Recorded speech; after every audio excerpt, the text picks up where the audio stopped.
go to the next level. Thanks for watching. My name is Syed, and I'll see you in the next video. Welcome everybody. Welcome to ClayDesk. My name is Syed, and today I'm going to talk about very important career path topics, tell you all about DevOps, right? And of course, DevOps engineer. So as a DevOps professional, sometimes, if you're like thinking about from a beginner's perspective, how to get into DevOps, I'm going to create this video outlining steps, step by step from zero to DevOps engineer, and the knowledge that you have now, what would be the most efficient path to get there. So basically, what are the steps to become a DevOps engineer and what you need to learn in which order? Now, I've made several videos. You can go check those out, of course, explaining the career path and which platform to choose and whatnot. But here, I'm going to approach it from a different perspective and show how you can become a DevOps engineer if you were starting from scratch, right? And I wanted to make it more individual with the most background, let's say, transitioning into DevOps, and based on your experience, for example. And I have several students or individuals requesting me, sending me messages on LinkedIn or right here in the comments. So I've decided to create this latest video on how you can become a DevOps professional, whether an engineer, whether an architect. But I want to show you the individual path into DevOps, right? So let's get started.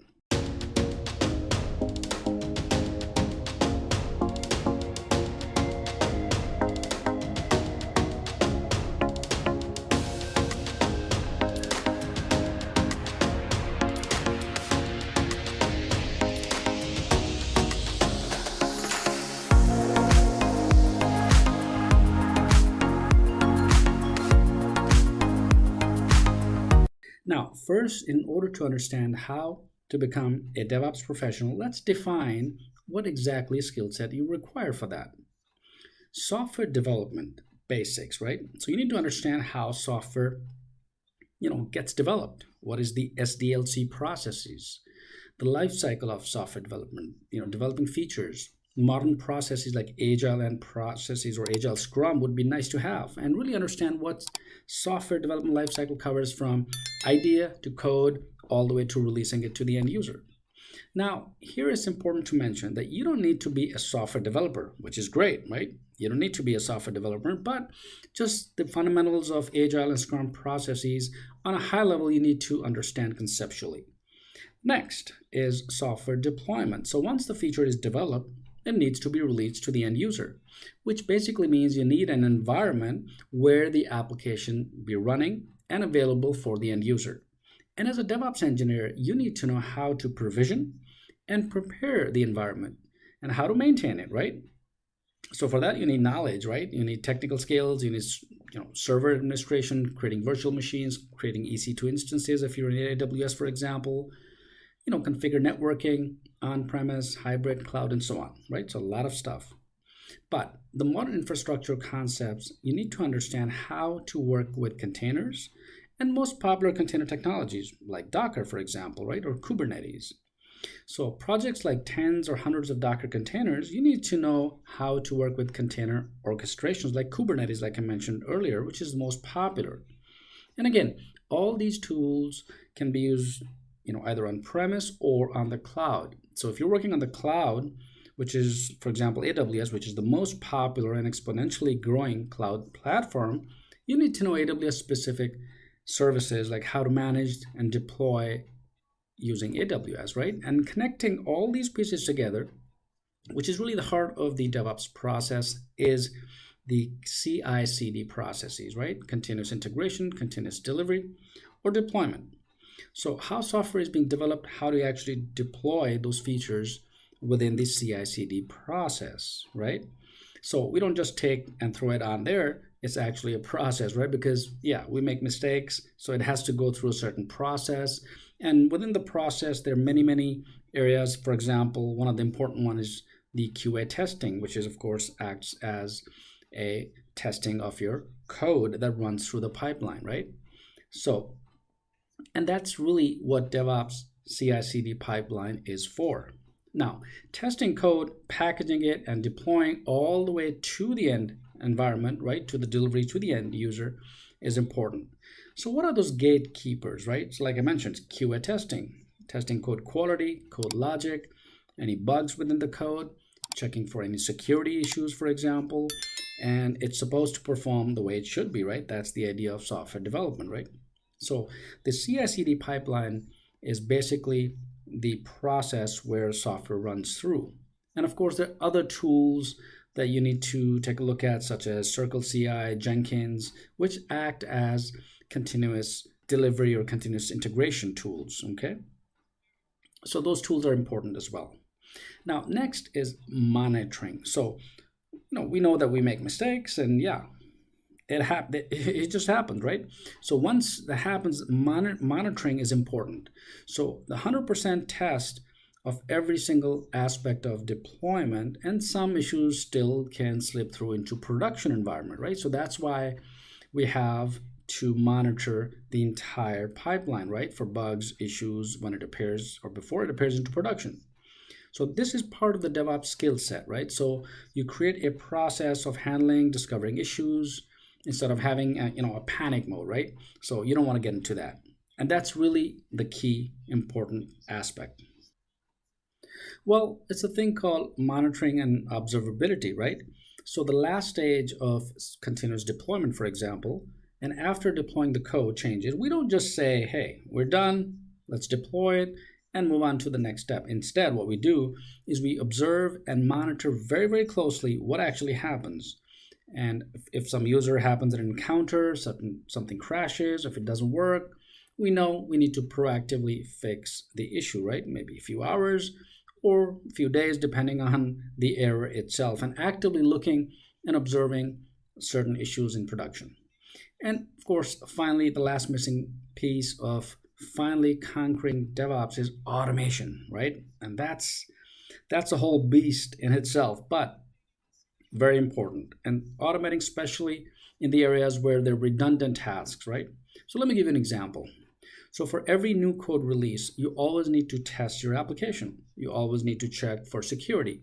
You always need to package and deploy application changes, right? So these tests should happen automatically. So you make sure that you execute automated tests. The developers or test engineers, they have automated security checks, quality checks, and have the entire automation code that deploys the code to the end environment.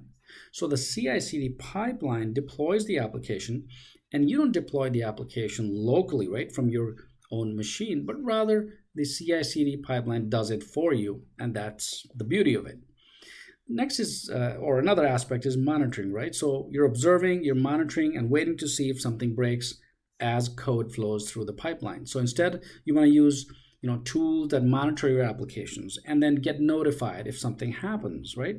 So monitoring tools like, for example, CloudWatch alarms or other tools that are available that you learn in order to get notified, right?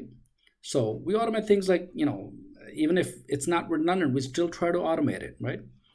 The idea is to make the entire process efficient and streamlined, right? So it's not something that you do very often, but you still want to make sure that you want to automate, right? And that's more and more enterprise organizations are looking for those skill sets as a DevOps engineer. So if you need like multiple staging environments like development, test, production, and generally having everything in code versus some manual scripts, for example, or some person creates a script, it's better to have the entire process documented, right? Yeah, let me repeat that, guys. It's documentation. I've seen in my experience, very few documented steps or the entire process being documented, right? Because technical individuals, they just want to work. They want to fix, they want to make sure it's automated, but sometimes documentation is overlooked. All right, so towards automating and workflows to make more efficient, that's the key, right? And some of the most popular tools, by the way, I'm going to give you the most popular is Terraform, which is infrastructure as a code. The other is Puppet. And there are many, many other tools, but Terraform by far is the most powerful. And of course, it's exponentially growing. So adding Terraform to your skill set is great. And yeah, you can of course check out the links in the description where I have full courses, free courses, our entire Terraform, so you can get learning, right? So having those DevOps skills, definitely plays a final role if you're starting from zero. But what happens if you're transitioning from not from zero, or you're maybe changing career from a different industry, right? So it's different for each of you, right? It's not the same as for me or for anyone else. Maybe you're a sysadmin, maybe you're a software engineer, maybe you're just a beginner, or maybe you don't have an IT background, right? And want to transition to DevOps. So now I want to show you how you can transition into DevOps and basically learn all these tools that I mentioned, starting from your specific background. So starting as a system admin, if you are a system admin, you know how to administer servers, for example, and other systems. So you have the technical skills in setting up the infrastructure, configuring and preparing it for deployment. So working with operating systems like Linux, installing software, security, networking, configurations, you're already familiar with that. Some of the other tasks you do as a system admin, for example, like monitoring systems, health, for example, backups, disaster recovery, snapshots, installing and patching, right, servers. In small projects, you may have to also do database admin, for example, network admin, security admin, right? Because hey, you wear multiple hats. And these are the skills that you already have, and you already have a lot of skills that you can use in deployment and operations side of DevOps. Now, this includes day zero activities such as initial setup, for example, of the infrastructure, but also additional tasks, and you can learn quickly because you're already tech savvy. Now, many sysadmins also know scripting, so that would be a big help. For example, you can create small Python scripts or Bash scripts. And as a sysadmin, you have a very good foundation to get into DevOps. But the big missing part, by the way, is learning the software development basics. So understanding the Git workflows, the versioning, how developers work, how they push code, how they create code, right? What are the branches, for example? So that's the part that you need to focus on as a sysadmin if you're transitioning from sysadmin to DevOps, right? Because you don't have a development background, you're not a software developer, right? But you need to be able to understand the fundamentals of the processes. So, a few bugs will come out, right? If you actually pay attention to the development side more and more, you'll be able to understand the entire pipeline, which is dev and ops, right? That's the idea. So before moving on, of course, check out claydesk.com or blog.claydesk.com. We have tons and tons of courses, hands-on courses, and of course, we update our courses regularly. So you can get to really learn not only by just watching, but actually doing hands-on. All right, so you can collaborate, for example, locally and in real time, and you can also work with other developers or other admins or other DevOps engineers. So team building skills are also important, right? And that's important because without a team, you can't just work alone, right? It's really, really difficult because there are times when you need some assistance, or you have a question that needs answered, or you may be able to help someone with your own skill set, right? So that's important. All right, so next let's take a look at if you're a software developer. And if you're starting as a software developer, again, you have a pretty good background in software development, and you know the important part of DevOps, which is the development end, right? Which is the software development and processes and how everything works. But most probably you're missing skills like server management, right? So you need to start by learning about virtual machines, how to configure them, how to, balance the load, for example, again, from the infrastructure side, right? So most modern applications now run on the cloud. So you need to learn how to do all of these, like cloud infrastructure deployment. And that would be your starting point, learning DevOps as a software developer. Now, once you have the foundation, you can build on that, learn about containers on top of virtual machines and how to run applications in containers, how to run containers on a platform like Kubernetes, for example. So your programming skills will be a great, great help in automation, right? That's the real key because you can write automation scripts and development processes. Another common background people that have is test automation engineer, right? So if you are one of those, then you need to have a little bit of catching up to do, right? As compared to sysadmin or software development. But you can still use your existing skills in DevOps. So as a test engineer, you probably know how software developers are working. So like the agile processes, Jira workflows, right? Or as part of the test automation knowledge, you understand the difference in different testing scopes, testing at code level, testing the whole application, or testing at abstract level, how the application integrates with other services, and so on. You also understand how to test different aspects of application. And that knowledge is really, really helpful for setting up the automated CI/CD pipeline. Because in order to automate the pipeline and streamline and deliver your application changes all the way to the production environment, you really need extensive automation testing skills. And as soon as you need the human element to break the automation pipeline, for example, right, that's really when you break the bottleneck. But you know how to write the code, you can use those skills in different frameworks, and that's definitely helpful for scripting and coding and some automation parts of DevOps processes. So let's say if you're new to it, right? And the last thing I want to talk about, of course, is starting as a network engineer. So if you are a network engineer, for example, right, and that's important because if you have a background as network engineer, which is probably the farthest from the DevOps career, right, but you have certain skills you can bring into DevOps are important. So as a network engineer, you know how to configure devices, routing, for example. You have valuable knowledge in configuring networking for infrastructures, your subnets on the cloud, right? Different zones, for example, if you're working with AWS. So many network engineers transition to cloud network engineering. So what they do is they do everything on the cloud platform instead of, configuring physical routers or switches. They configure everything on the cloud, virtual routes, virtual subnets, and so on, right?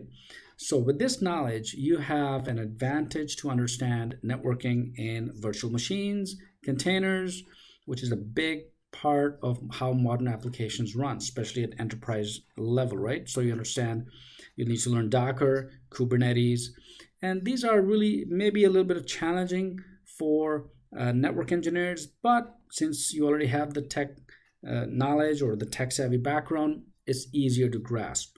So you can definitely use your knowledge and expertise in these areas, right? Some networking engineers, they also know scripting, right? Because they have multiple skill set. Another helpful skill when it comes to automation part of DevOps, right, is scripting.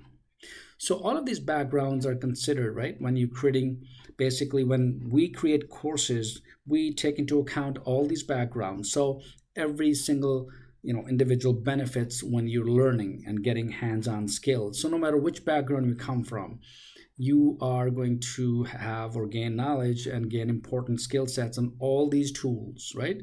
So ultimately, of course, it's a learning process, and learning never stops. Whether you're a DevOps engineer or a solutions architect or any of the areas, right? As a technical person, you're always learning. So that's really the key part on how you can go from zero all the way to becoming a DevOps engineer, no matter which background you have, whether you're an existing sysadmin, whether you're a software developer, whether you're a network engineer, or whether you are just starting from scratch. So to summarize, there are about 4 phases. First one, getting the prerequisites, right?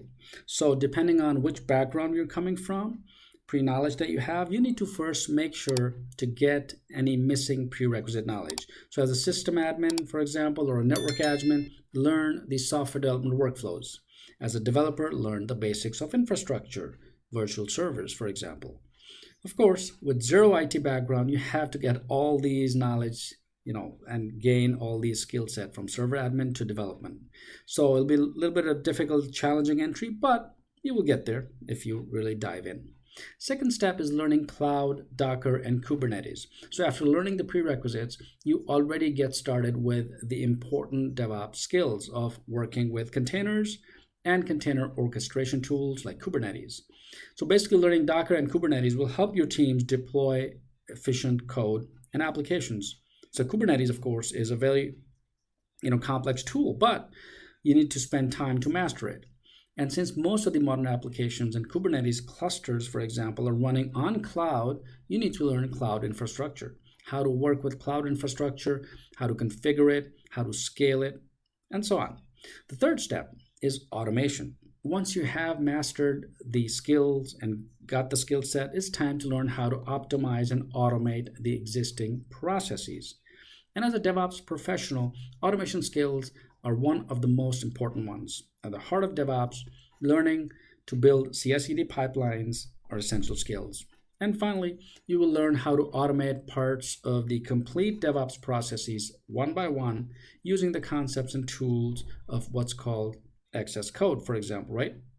Using infrastructure as code like Terraform, or security as code, policy as code, and so on, which basically means that automating everything in the form of code. Now, number 4, of course, is go from there. Learning every single day. New tools are being developed every single day. So as a DevOps professional, you should learn how to evaluate and test these new tools. And many new tools with the same goals to optimize and automate the existing DevOps processes. And of course, you can make them more efficient. So there are many other videos and full courses that I have down there. So make sure you check the description out and give it a thumbs up. And of course, comment down below. Any questions, any comments, let me know.